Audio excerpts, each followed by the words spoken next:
اللهم صل على محمد وعلى محمد.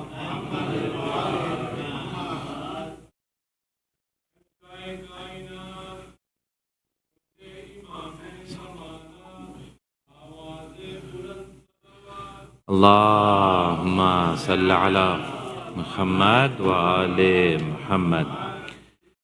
أعوذ بالله من الشيطان الرجيم. بسم الله الرحمن الرحيم. الحمد لله رب العالمين بارئ الخلائق أجمعين باعث الأنبياء والمرسلين، ثم الصلاة والسلام على أشرف الأنبياء والمرسلين خاتم النبيين شفيع المذنبين رحمة للعالمين مولانا وسيدنا أبي القاسم محمد.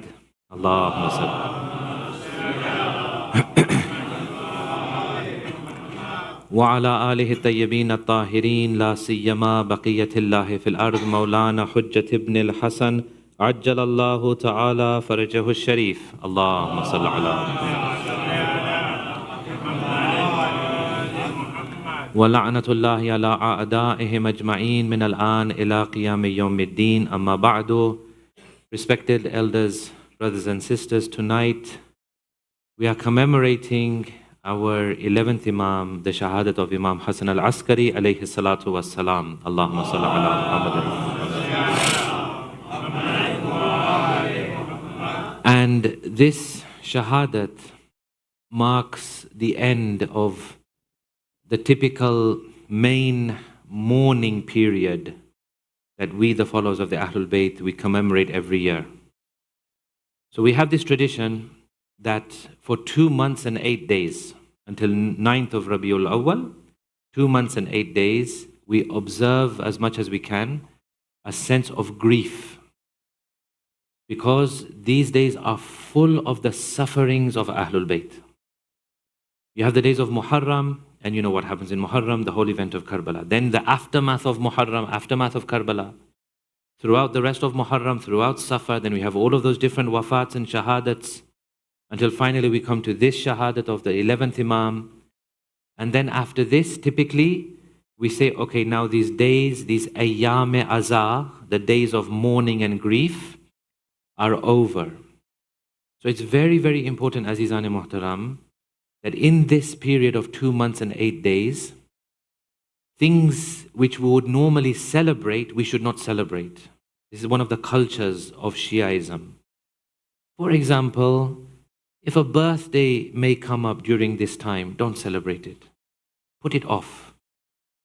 Just celebrate it later. Celebrate it after 2 months and 8 days. Celebrate it after Eid-e-Zahra.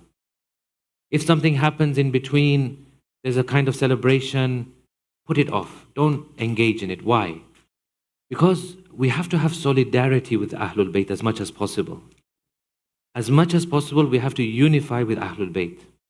As much as possible, we suffer in their sufferings and we celebrate in their celebrations. Imam Rada alayhi salatu wasalam says, Allahumma salli ala Muhammad wa ala Muhammad, that if you want to be with us in our positions in the high heavens of the hereafter, then celebrate when we celebrate, commemorate when we commemorate. Join us in our good times, be sad with us in our sad times. This is the culture of Shiaism, that we are actually defined by following our Ahlul Bayt alayhimus salam, the wali, awliya of Allah. So when we have our days of grief, really we should not be celebrating. If there's anything, then I request you to put it off, delay it, celebrate later, and observe the sacredness of the days of Muharram and Safar and these 8 days of Rabiul Awwal. This is a Shia culture. Please don't ask me to give you a hadith on this. Please don't ask me to pull out a Quranic verse on this. I'm talking about common sense. I'm talking about having solidarity with Ahlul Bayt. So our happinesses come secondary, their happinesses come primary. Our sadnesses are delayed, their sadnesses are commemorated when it's to commemorate. Let me tell you a story which I heard. You've heard of the great poet of the Urdu language who is responsible for many, many of the nohas that we recite. His name was Rehan Azami. Correct? You've all heard the name. He's now marhum. May Allah have mercy on him and elevate his status.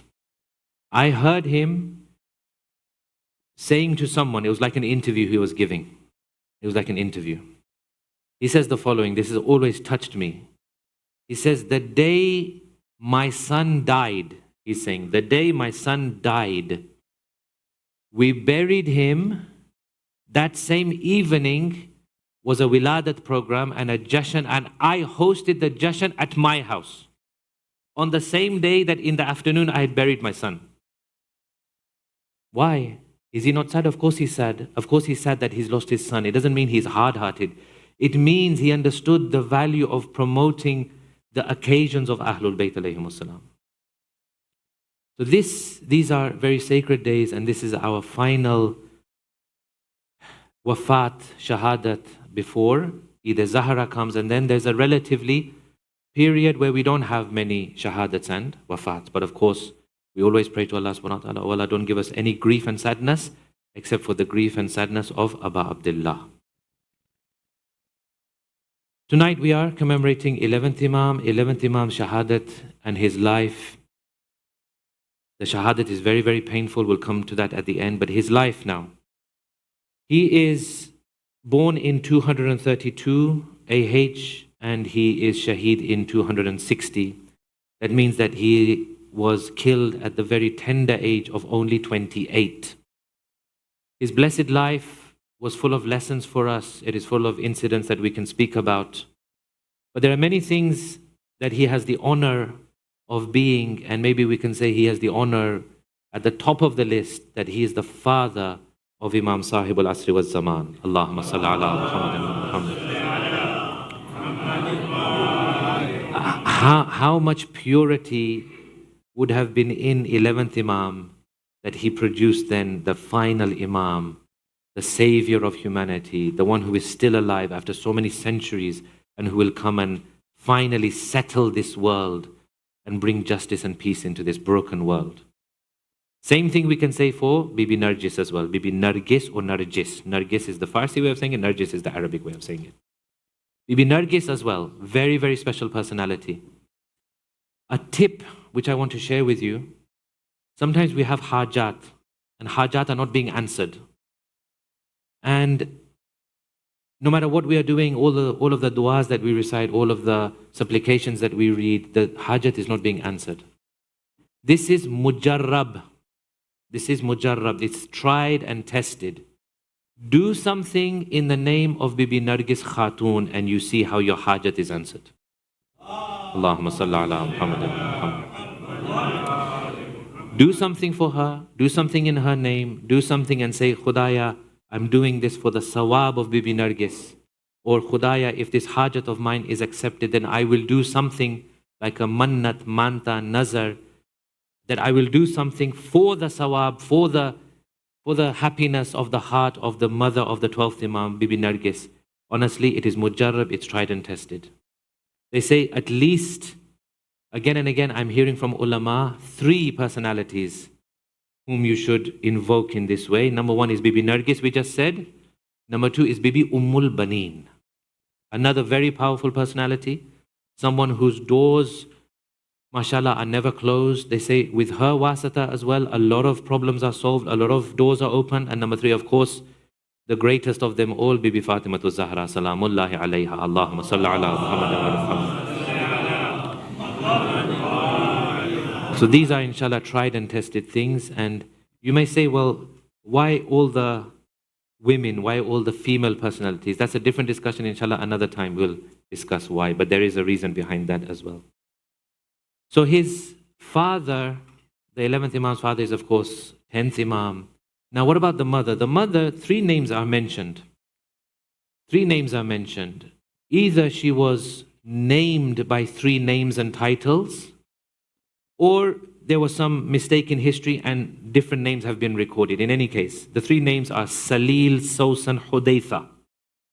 But she was a very revered, very special lady, and she comes from southern Egypt. That is where she was from. She was a very, very noble woman. And he is then, 11th Imam is one of 5 children. He was one of 5 siblings. And the interesting thing is, all of the siblings, there were 4 boys, 1 female daughter.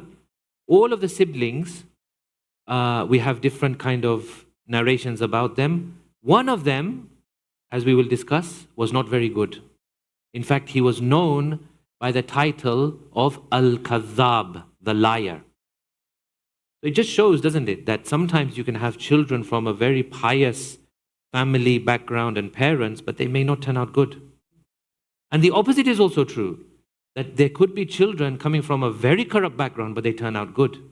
Take the example of Nabi Nuh. Nabi Nuh's son, as you know, Nabi Nuh's son was someone who was drowned in the flood because he was not worthy of being saved. In fact, he refused the invitation to board the ark. And because he didn't board the ark, he thought, let me climb upon the highest mountain I can find and I'll be saved.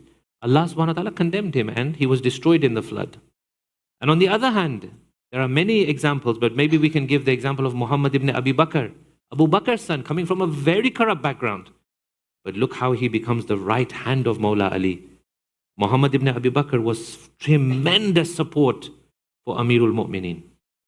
So it just goes to show that it's not necessary that every single bad child had bad parenting or good had good parenting. It can be the other way around. So anyway, the 5 siblings. The daughter's name is Alia. We don't know too much about her. Now let's go on to the sons. The first one is Muhammad. The first son is Muhammad. He was absolutely phenomenal in his piety. In fact, people used to see this Sayyid Muhammad and they assumed, seeing his character and his piety, they assumed that this will be the next Imam. Many people, he was that pure, and because he was the oldest, maybe he was more prominent for some time, they assumed that this one will be the next Imam. That's how much taqwa and piety he had. Where is he buried? He's the famous Sayyid Muhammad buried in Balad. So when we go for the ziyarat of Samarra, typically we stop at a place called Balad. There's a short distance, you walk through that bazaar, and then you get to the Haram. And that Haram is a very kind of special place. The locals really believe in that Haram. They have a lot of Aqidah in that Haram and on that ziyarat, especially for some reason, which I haven't been able to find out the reason. It is said especially for the granting of awlad. People who don't have children and they ask for children there, they are granted this. For some reason, that is the famous thing about that place. So this is the Sayyid Muhammad, son of Imam Ali al-Naqi, brother of Imam Hassan Al-Askari, alayhim as-salatu was-salam. Allahumma salli ala Muhammad wa ala. He was 3 years older than 11th Imam, and he also died very young. He died, according to the history, at the age of 23.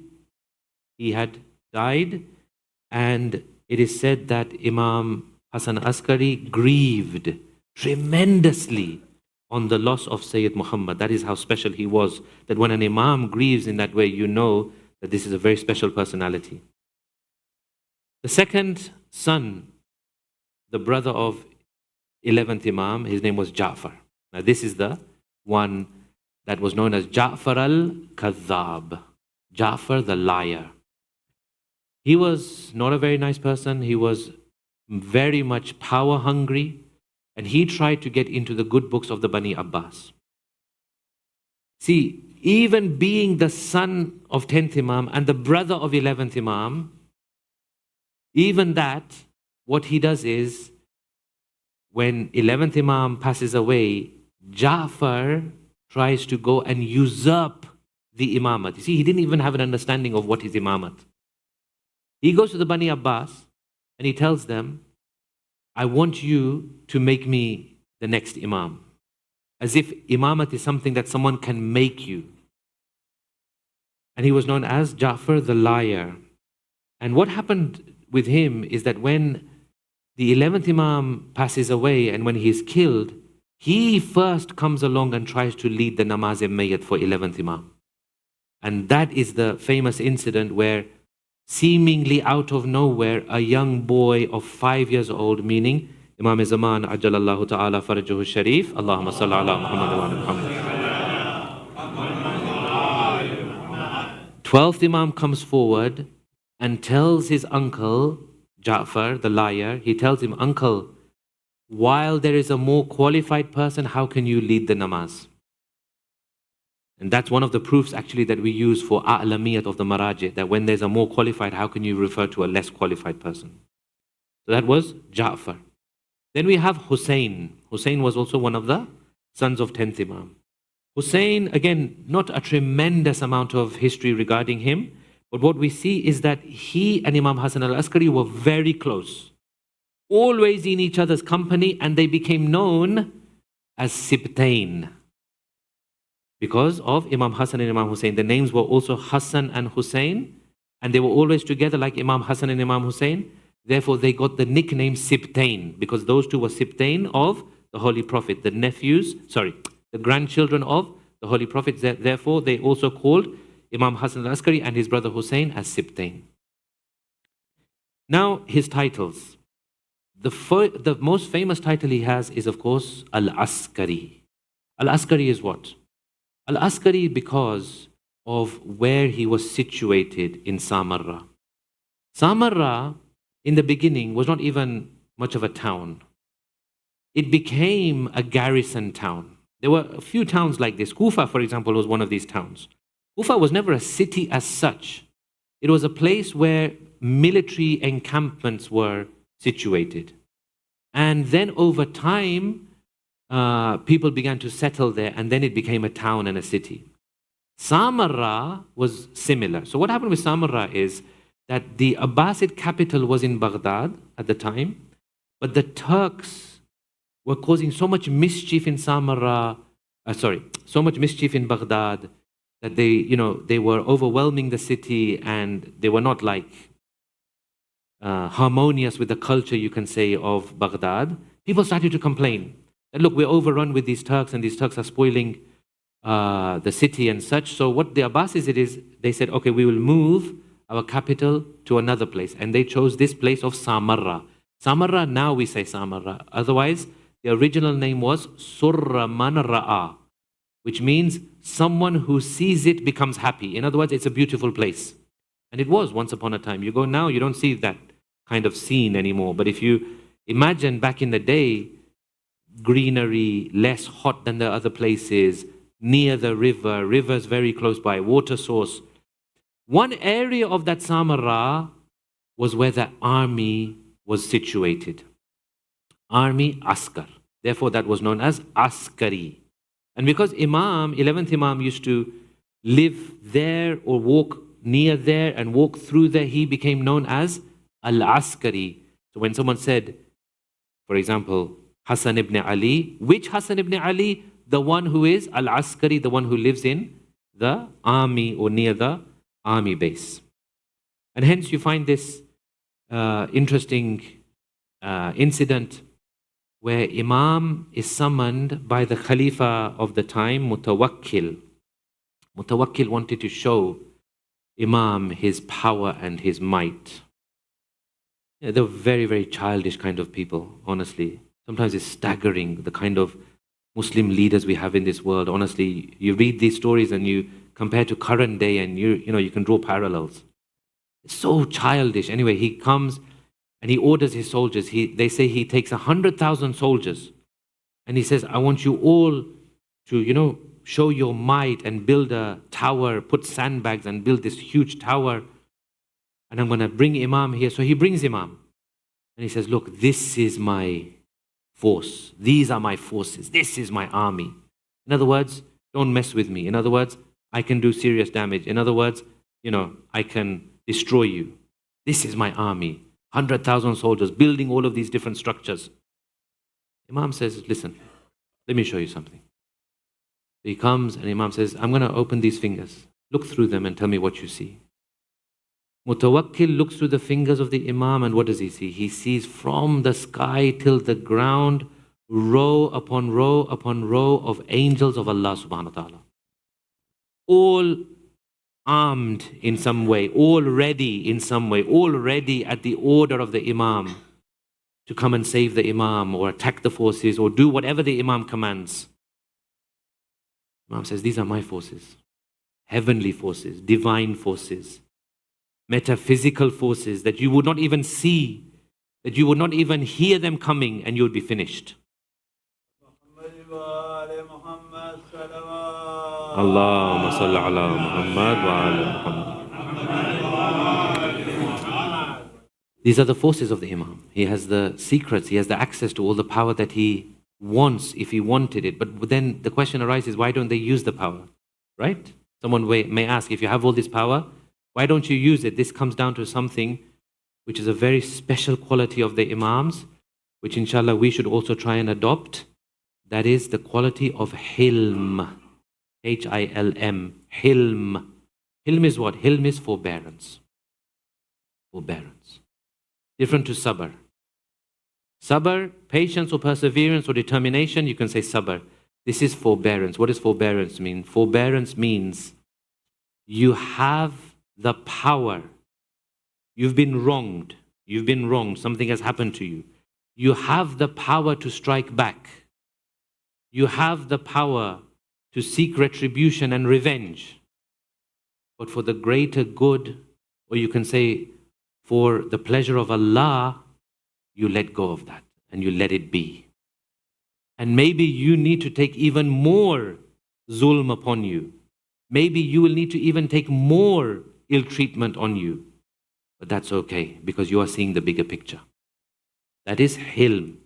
So in Zat-e Jamia, actually we have this phrase which I've looked into as part of the course which I'm doing. Muntahal hilm. O Imams of Ahlul-bayt, you are muntahal hilm. You are the absolute peak and zenith, the topmost level of hilm. You cannot get more hilm than what the Imams had. Why? Because if they had wanted, they have the free will, if they had wanted, they could have said, you know what, we have had enough of this. How much imprisonment can we take? How much harassment can we take? How much can we take people calling us names and swearing at us? How much can we take that our women folk are beaten? How much can we take that Karbala happens and people are slaughtered? How much can we take that Imam Musa Kazim goes into prison after prison after prison? How much can we take that 9th, 10th and 11th Imams are imprisoned so much? That's it, we've had enough, we will hit back. No. Imams don't do this. Imams say, whatever Allah wants, we will do. Our will is linked with the will of Allah subhanahu wa ta'ala. So when you ask these questions, that for example, did Imam not have power? He had power. But over his power, he had the awareness of the will of Allah subhanahu wa ta'ala. People ask, why do Imams go into certain situations when they know they'll be killed? Do they not have the knowledge? They have the knowledge. Over and above their knowledge is the will of Allah subhanahu wa ta'ala. Allah doesn't want you to act in this situation. He doesn't want you to use your power in this situation. That is hilm. That is forbearance. And this is one of the qualities of A'immah alayhimus salam. Let me give you the example in this regard of our greatest Mawla Amirul Mu'mineen alayhi salatu wassalam. Allahumma salli ala Muhammad. For the sake of Islam, for the sake of respecting the will of Allah subhanahu wa ta'ala, Amirul Mu'mineen, what did he see in his life?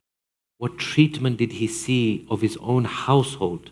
How he was taken to the mosque, how he was taken through the streets with his hands tied. People can ask all they want, but he had so much power and strength. Why did he not just defeat everybody? Baba, it's the will of Allah subhanahu wa ta'ala. Sometimes you have to use your forbearance. This is why Amirul Mu'mineen says, what does he say in Khutbah Shakshakiyya? فَرَأَيْتُ أَنَّ الصَّبْرَ عَلَى هَاتَا أَحْجَى. He talks about Abu Bakr and Umar, the Khilafat. He talks about Abu Bakr and Umar and how they took the Khilafat from him. What does he say? I found endurance was wiser. The will of Allah was to endure. The will of Allah was to be patient. The will of Allah was to take some of the blows that were coming my way at that time. That was the will of Allah subhanahu wa ta'ala. That was the wise course of action. So I adopted patience, although there was a thorn in the eye, Amirul Mu'mineen, subhanallah. Azizan, a thorn in the eye or something sharp in the eye, how does it feel? You don't even have a second of peace. When there's something in your eye, even a speck of dust comes in your eye, we start to panic and we can't function. Amir al-Mu'mineen says, for 25 years I had a thorn in my eye and I had something stuck in my throat. But the path of patience and endurance was more important for me. Why? Because of the will of Allah subhanahu wa ta'ala. Allah wanted it like that. I'm a servant of God. He says, I watched the plundering of my inheritance till the first one went. But then he handed over the Khilafah to Ibn al-Khattab after himself. These are the words of Amir al-Mu'mineen. So hilm is very important. Forbearance. Forbearance. To forbear according to the will of Allah subhanahu wa ta'ala. It's very difficult to sometimes even decide when to forbear, when not to forbear. But Aimma alayhimus salam, they knew perfectly. So there were times, yes, Amir al-Mu'mineen had to flourish Zulfiqar, and he had to take his sword to the people of Jamal and Nahrawan. And there were times in Medina where he had to sheath his sword and he had to show forbearance in that sense. So these are the titles of 11th Imam. Another title was Az-Zaki.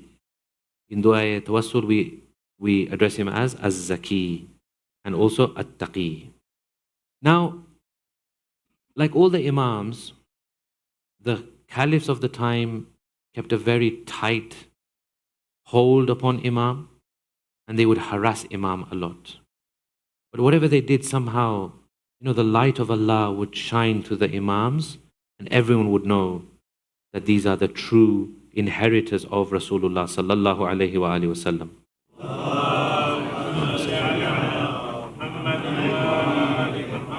This Mutawakkil was incredibly cruel and he was one of the worst of all of the Khulafa. He's the one, just to remind you, he was the one that wanted to destroy the haram of Imam Hussein. So he actually tried and he took water and he tried to flood that whole area. Miraculously, as he's trying to flood it and pouring so much water, the water miraculously diverts and goes around the qabr of Abu Abdullah. Then he put in a tax and he says, if you want to go to Karbala, you must pay this much. People started to pay. They said, we will pay. Even if we'll have to borrow and we'll have to go into debt, but we will pay, but we'll go for the ziyarat. Today what you see in Arba'een hasn't just happened overnight. This is centuries of devotion towards Abu Abdullah. We should salute these former Shias the way they did it. Had they given up at that time, I don't know what situation we would have been in now. So he said, I want money. To go, you have to pay a tax. They said, here.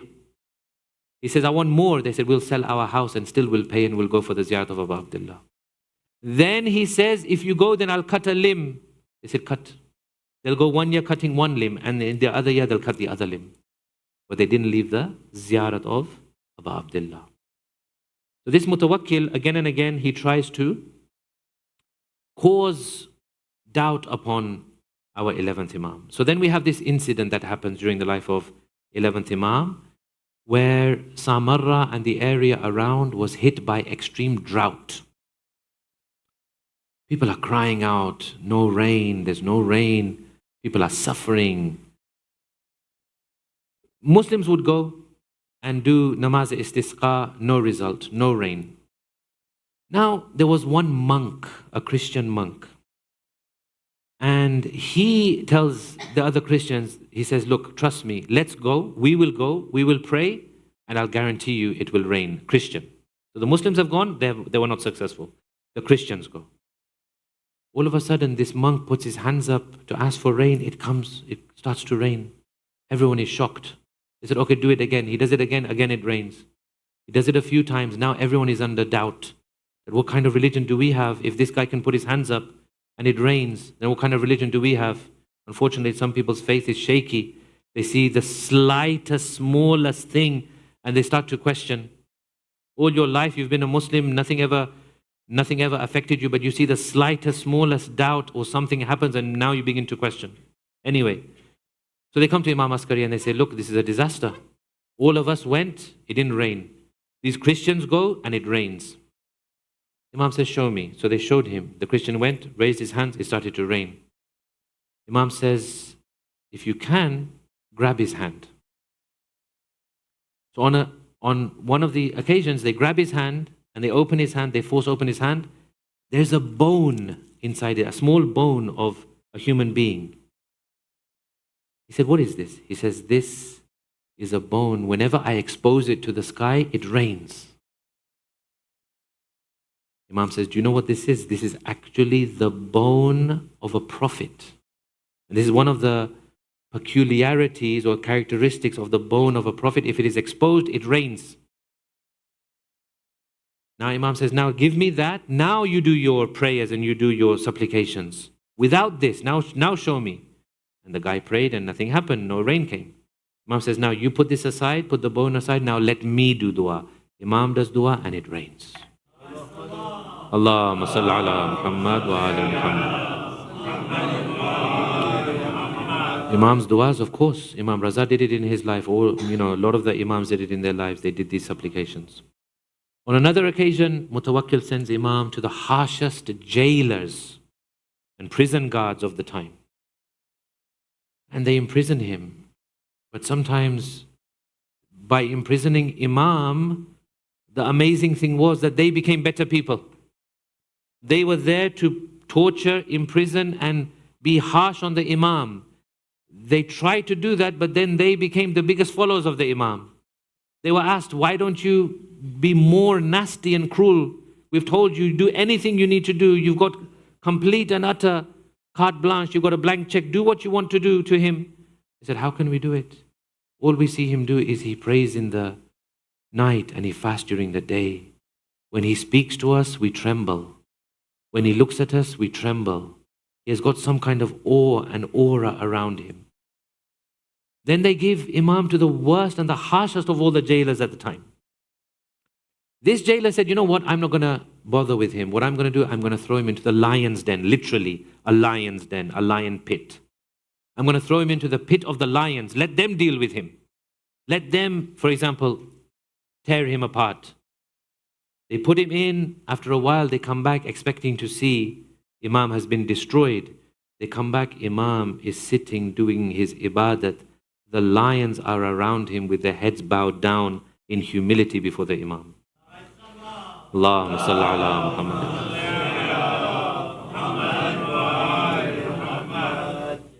No matter what they try to do, no matter how much they try to outsmart the Imam, threaten the Imam, imprison the Imam, Imam was always showing his light until it came to the stage where there was no other option.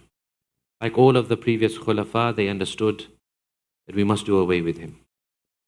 Before doing away with the Imam, of course, there is the whole incident of the marriage of the Imam alayhi salam with Bibi Narjis and the birth of the 12th Imam, which happened completely in secret. After all of that, Imam is given one of the harshest poisons. Before Imam is given this poison, there's a report that Imam speaks to Bibi Nargis and the other women folk. This is before his Shahadat. And he tells them, he said, look, they are all looking and observing us.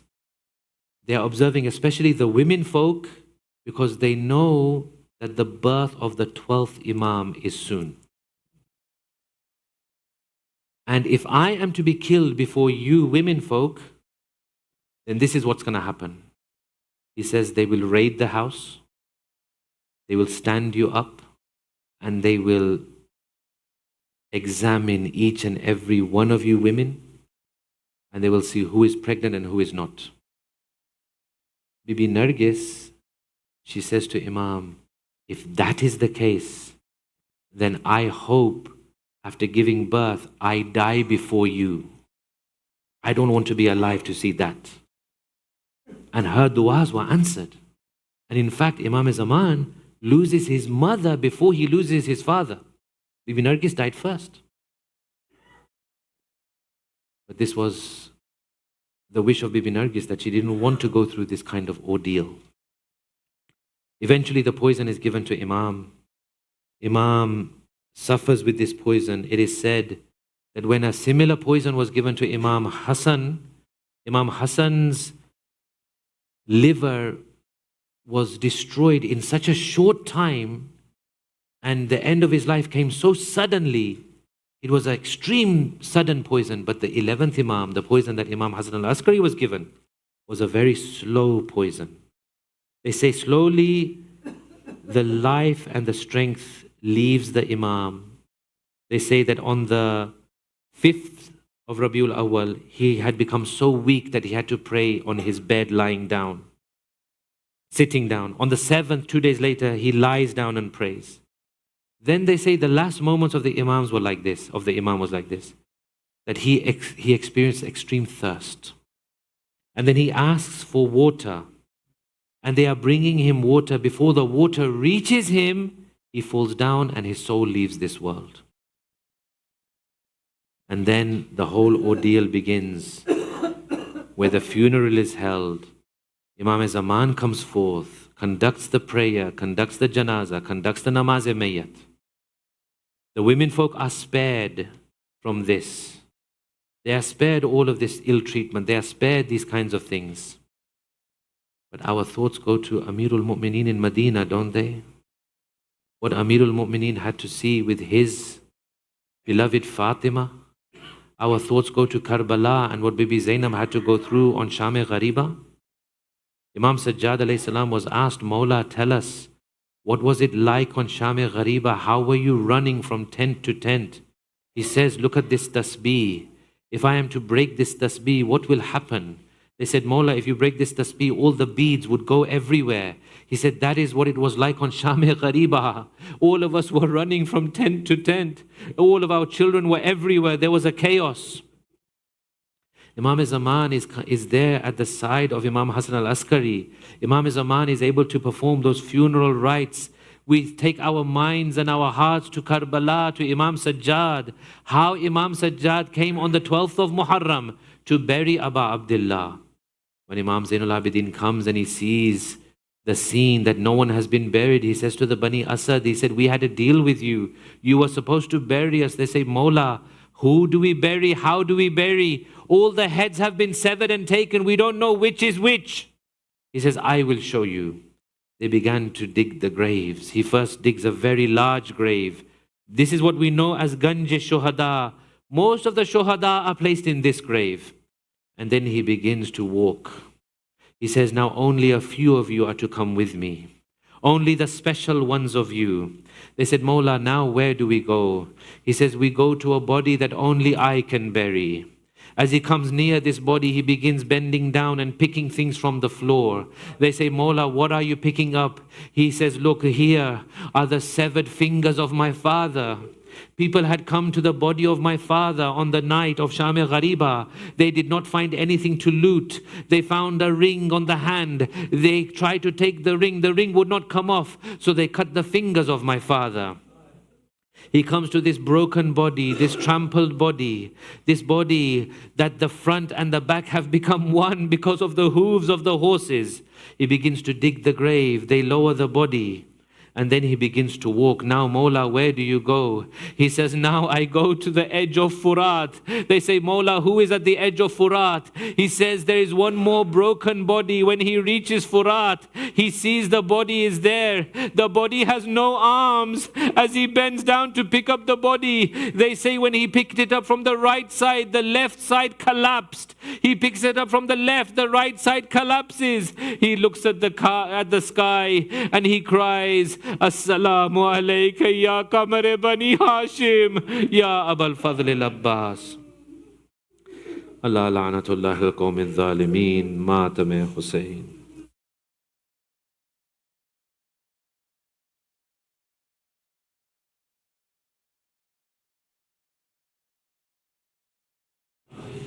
Kete te shahe